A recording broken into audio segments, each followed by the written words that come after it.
Então, passamos agora a palavra ao nosso curador.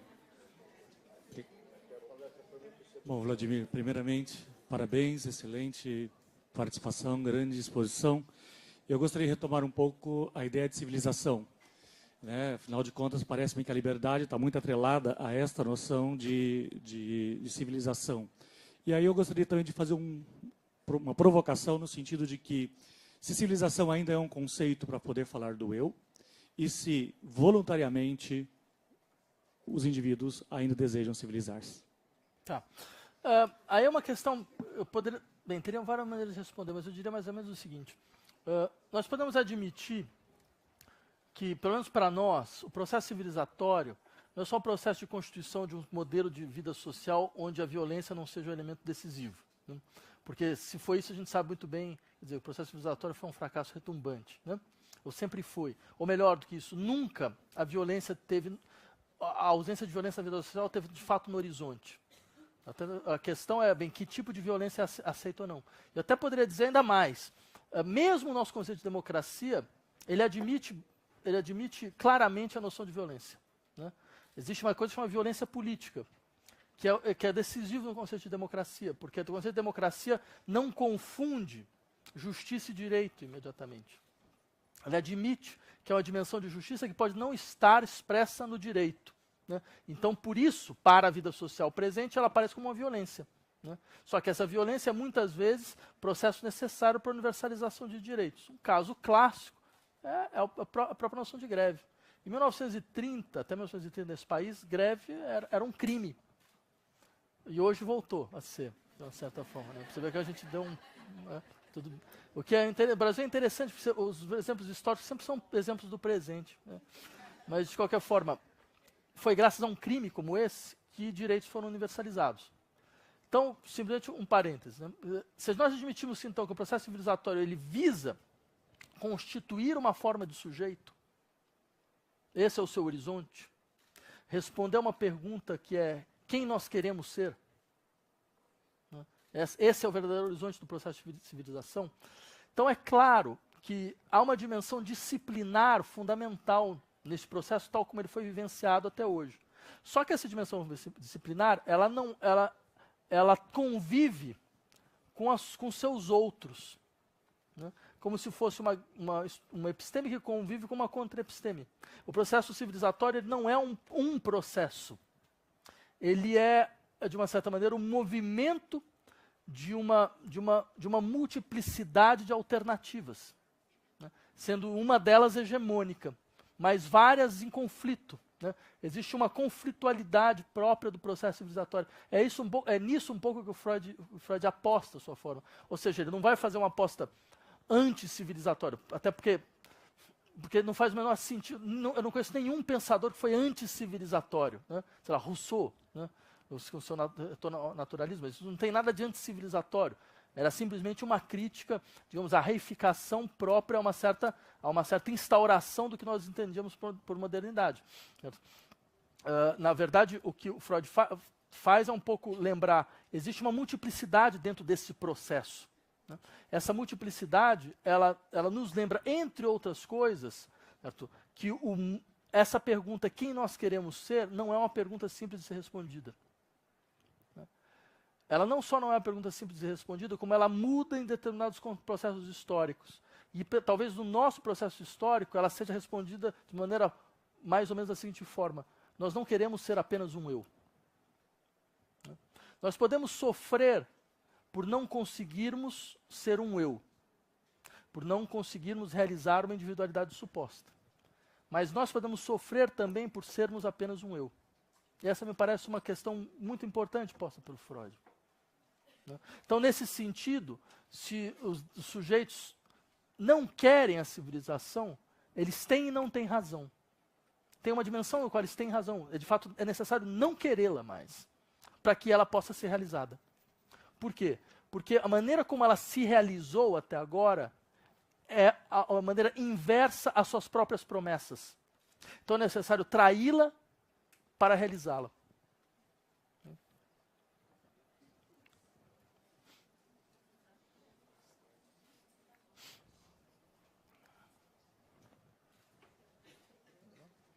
Boa noite. Olá, aqui na internet, do outro lado. Do outro lado. Ah, tá. Nós estamos transmitindo ao vivo o café pelo Facebook, pelo YouTube, pelo app também. Então, aliás, fica o aviso para todo mundo que está aqui, que todas as palestras ficam disponíveis lá. No app também tem só o áudio, são mais de 600 palestras já disponíveis. E até o momento, mais de 12 mil pessoas foram alcançadas aí pela transmissão. Algumas cidades que se manifestaram aqui foram Feira de Santana, São Paulo, Recife, Guarulhos. Tem um pessoal que nos assiste da Universidade Federal do Sul e Sudeste do Pará, direto de São Félix do Xingu. A classe de Psicologia da Universidade de Contestado também, Santa Catarina. Instituto de Psicologia e Desenvolvimento de Londrina. Tem uma fã da Eslovênia, que vem sempre assistir. De Londres e Portugal, hoje tem gente também acompanhando. Algumas perguntas que chegaram aqui são complementares, então acho que vale a pena fazer essas três. Uma do Fernando, que pergunta que tipo de reflexão podemos fazer em relação aos que pedem mais intervenções, mais controles, mais armamentos e mais vigilância. Mais controles, mais armamentos e mais vigilância. Um desejo de se sujeitar ou um desejo de destruir o outro. A Roselaine pergunta assim, seria possível fazer uma associação entre violência crescente no século XXI e o desejo de se sujeitar? E Elvira fala se liberdade e segurança concorrem, se complementam, ou é possível haver as duas de maneira equilibrada? Olha, uma maneira de responder essas questões é...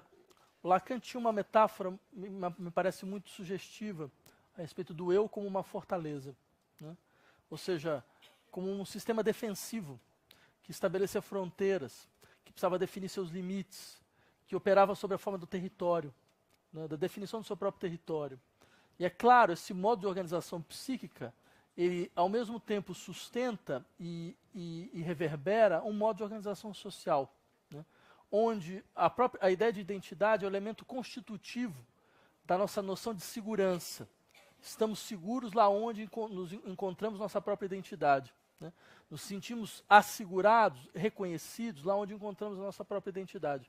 Quer dizer, é óbvio que esse modelo ele parte de um certo tipo de afeto, que é o afeto de que, veja, se nós definimos a existência, o existir, porque é disso que se trata, enquanto sujeito, a partir da forma do reconhecer certas fronteiras, é porque, em última instância, nós estamos sentindo a todo momento que a permeabilidade em relação ao outro é uma violência.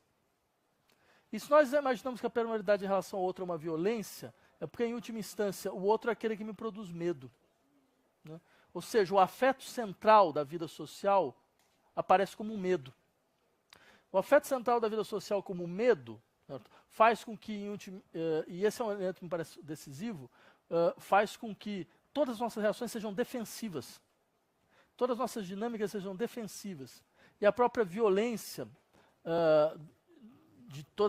das demandas de intervenção de segurança, elas são diminuídas pelo fato de que nós acreditamos que se não houver intervenção, se não houver controle, então a violência vai ser muito maior, né? Por isso que eu já disse algumas vezes, esse é um modelo muito interessante, porque é um modelo de justificação da existência do Estado, da sua força, né, da força soberana do Estado, que no fundo ele é justificado pelo fato do Estado aparecer como o bombeiro e o piromaníaco da vida social, né? Ele é o bombeiro porque ele fala, olha, se eu não estiver aqui, se minha força policial não estiver aqui, se a minha força militar não estiver aqui, vocês podem saber de uma coisa, é o caos, entendeu? É o caos. Vão entrar na sua casa, vão levar tudo, não vão sobrar nada, certo? Tudo que é sua propriedade, você vai estar submetido a uma despossessão generalizada, certo? Mas ele é piromaníaco por quê? Porque ele vai dizer, se eu não estiver aqui é o caos, ou seja, é a mesma proposição. Ou seja, ele vai dizer, é importante, para ele vai ser importante sempre lembrar que o caos está à espreita, que a violência brutal da vida social está à espreita. Bem, isso é uma fantasia. Isso é uma fantasia, no sentido forte do termo. Isso é um fantasma social, certo? Que é o elemento fundamental de justificação de um certo modo de governo, de um certo modo de governabilidade, que é, na verdade, um certo circuito de afetos, um certo modo de circulação social de afetos, um certo modo de constituição de sociedades, que é baseado antes exclusivamente a partir de um certo tipo de afecção muito clara, que todos nós conhecemos bem, que é a demanda de segurança e a produção contínua do medo. Bem, é claro, extremamente claro, que nós entramos com os dois pés nesta forma de vida social.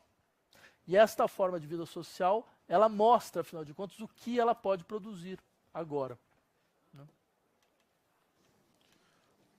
Temos mais uma questão da internet. Na verdade, são várias manifestações online e algumas presenciais. Marielle presente. Várias pessoas se manifestaram, e aí uma das questões que chega é como ler esse trágico assassinato, acho que já dá para dizer execução, à luz da conversa que temos tido aí. Mas à luz da conversa, eu teria que fazer um processo de mediações que é no limite do desonesto. Né?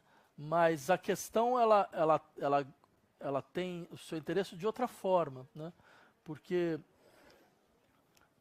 é muito claro, né, que uma sociedade como a brasileira, que ela se constituiu através do medo como seu afeto central, uma sociedade de um país que nunca foi um país. O Brasil é um país que não existe. Nós ocupamos o mesmo território, né, mas não existe, porque não existe nada parecido a uma coesão social mínima. É um país que vê os seus menores inimigos como sua própria população. Certo? Quer dizer, é um país onde isso foi escrito em alguns jornais há semanas atrás, para justificar, por exemplo, a intervenção militar, dizendo, bem, mas essas regiões são como outros países, né? Porque estão submetidas a outros poderes, estão submetidas a outros governos. Eu não consigo imaginar nada mais brutal do que falar que uma parte da sua população é como estrangeiros no seu próprio país. Não só porque está submetida a outro poder, porque se ela está submetida a outros poderes, também, em última instância, você justifica que elas sejam tratadas como inimigos, que é o que elas estão sendo tratadas, como inimigos, como pessoas que podem ser fichadas, como pessoas que podem ser julgadas, podem ser submetidas ao pior tipo de discricionalidade, ao pior tipo de autoritarismo, levando ainda em conta que nós sabemos muito bem que a sociedade brasileira ela é uma sociedade de casta, e essa estrutura de casta, ela ainda toca de uma maneira muito mais brutal, muito mais profunda, certo? Certas determinações de raça e de gênero, né? Que nós sabemos muito bem quais são. Certo? Levando tudo isso em conta, fica fácil entender que a única maneira de se governar o Brasil é produzindo continuamente o medo. Né? E essa maneira de produzir continuamente o medo, ela implica, entre outras coisas, que nós vamos aceitar um grau de violência indescritível contra a própria população. Nós vamos naturalizar um grau de violência indescritível contra a própria população. Isso é assim que se governa o país. O Estado brasileiro, ele é, na verdade, o maior carrasco contra setores fundamentais da sua própria população, certo? Que ele vê como um setor matável, um setor que, ou seja, mata-se sem maiores consequências, faz-se desaparecer sem maiores consequências. Essas pessoas são submetidas a um processo de exceção contínuo. Né?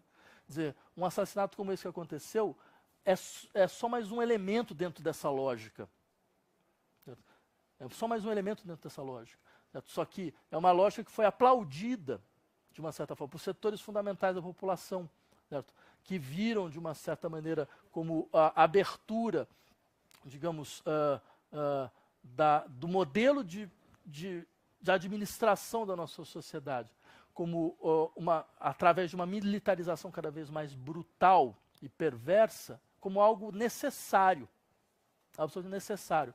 Ou seja, não era necessário se perguntar, em última instância, como que se chegou a uma sociedade, né, que tem um grau profundo de violência interna, um grau profundo de violência policial, de violência estatal. Certo? A ponto, é sempre bom lembrar, a Polícia Militar Brasileira, há 3 anos atrás, as organizações das Nações Unidas, elas propuseram a extinção pura e simples da Polícia Militar do Brasil. É sempre bom lembrar, o Brasil é um dos pouquíssimos países do mundo que tem uma polícia militar. Porque em qualquer outro lugar do mundo, uma polícia militar, quando existe, é a polícia que policia fronteira e quartel. Esse é o seu lugar. O Brasil é um dos pouquíssimos países do mundo onde a polícia militar policia tudo. Policia a área urbana completa. Há de se pensar o que isso significa. Entendeu? Há de se pensar, isso é uma expressão muito clara do que é a nossa sociedade. Certo? Ou seja, ela é vista como uma grande fronteira, não? Onde uma polícia que organiza suas ações a partir da lógica amigo e inimigo pode policiar as áreas urbanas, ou seja, tratar a população. Né? Policiar a população. Então, um assassinato, como aconteceu nesses últimos dias, certo? Ele apenas explicita um processo brutal, certo? Não digo nem de ausência de governo, mas de expressão do que é realmente governar o Brasil. Porque o Brasil, antes de mais nada, é uma forma de violência. É o nome que nós damos para uma forma de violência. Talvez a gente já não conseguiu perceber isso ainda, mas a gente vai perceber isso muito rápido.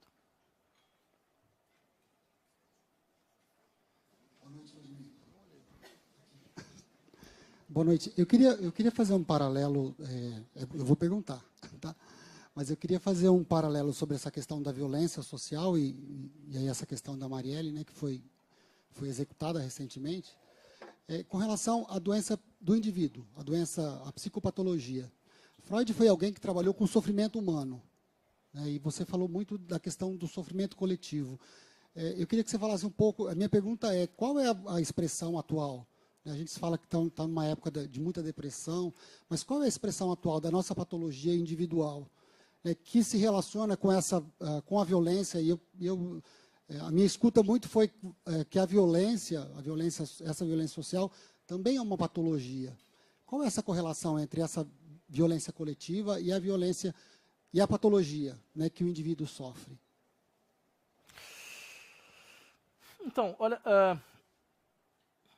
uma maneira de responder isso é da seguinte forma. No momento em que o Freud desenvolve a sua clínica, o quadro fundamental das patologias são as neuroses.